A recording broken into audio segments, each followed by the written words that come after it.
So in this session we'll see about PLSQL cursors, the difference between explicit and implicit. So how this cursors is going to help us, and how we declare, how we use in PLSQL.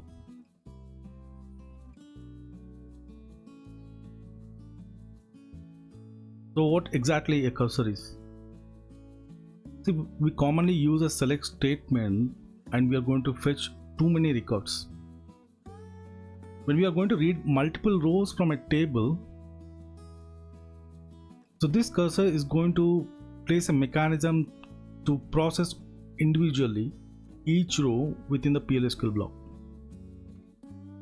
So within the PLSQL block we declare this cursor, and from the table where you are going to read the records, whatever number of records we have in the table is going to fetch only individually. So those set of rows written by multiple row query is also called as result set or active set. Ultimately a cursor is going to act as a pointer for that context area, and it has a control that context area which holds the rows which is written by SQL statement, and those set of rows the cursor holds is referred to as active set. We can see here a cursor. We have employee number, e-name, salary and department, where we are going to fetch entire this table. The cursor is going to fetch individually. A number of records are there in this table but is going to fetch individually, placing that cursor within the PLSQL block. It has its own private work area within the memory, and it is going to hold the records, and is being controlled by your PLSQL. So ultimately a cursor is a mechanism that provides a way to select multiple rows of your data from a table, and then it's going to process each row individually inside PLSQL block. And there are two types of cursors. One is implicit cursor and explicit cursors. So these are two types of cursors. Implicit cursor,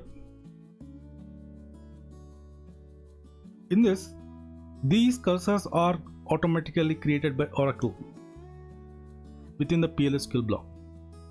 Whenever a SQL statement been executed and when there is no explicit cursor, where the programmers cannot control this using implicit cursor, and it's being created automatically within the PLSQL block. Means if there is no defined cursor by a programmer, on its own it's going to define an implicit cursor by PLSQL block itself, but it can't be controlled. Programmers can't control it,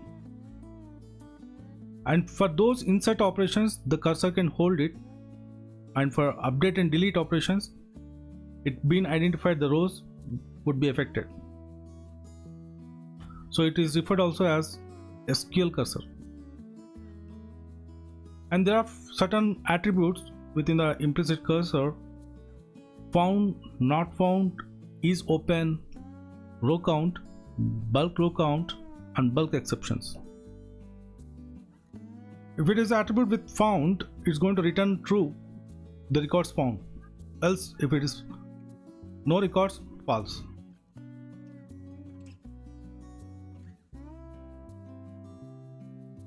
And not found attribute, it returns true if no rows, and is open closes auto for implicit cursors. The cursor is closed automatically if you use is open attribute, and for the row count returns no rows. You can see an example here. If we have declared here a variable total rows and begin block,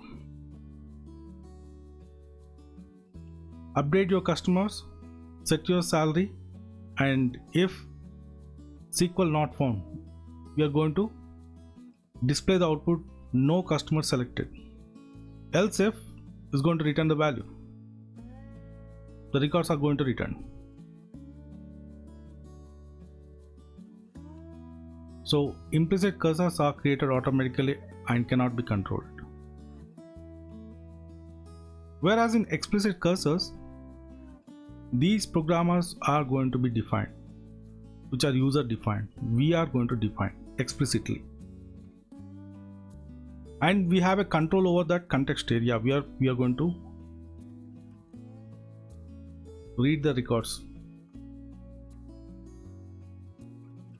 We can declare, we can open that cursor, we can fetch, and we can close. You see the flow chart. We're going to declare within the PLSQL block, and we are going to open the cursor. Then we'll fetch the records. What are the SQL statement we are going to have is going to fetch individually, and it's going to be closed. We are going to close the cursor.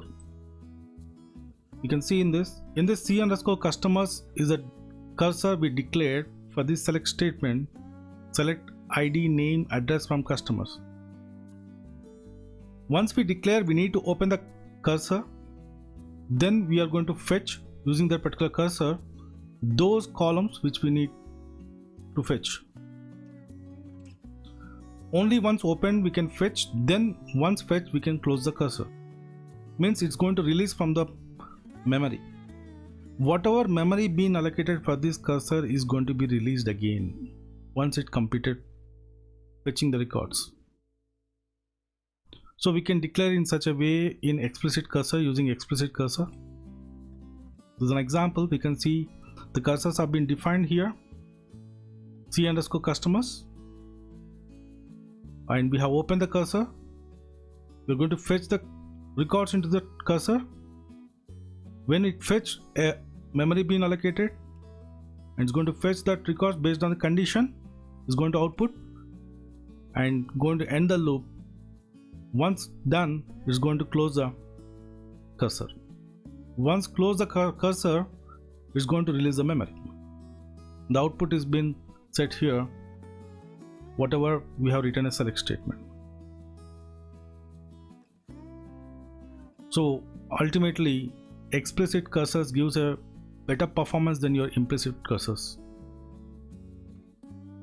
We can use array fetching with implicit cursor but not with your explicit.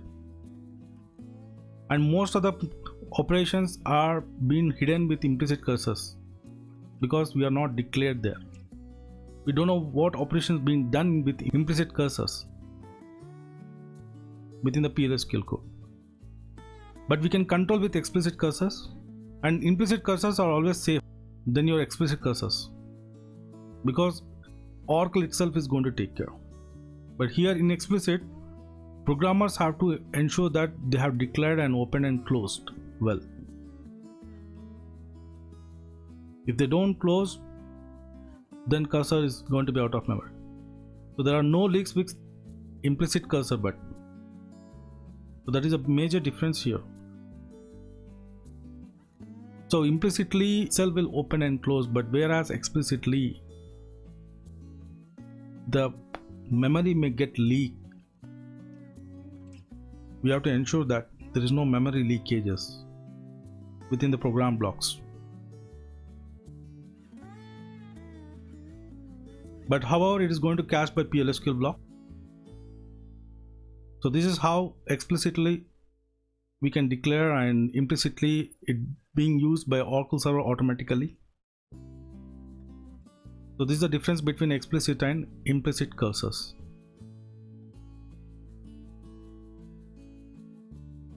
So done with the difference between implicit and explicit cursor.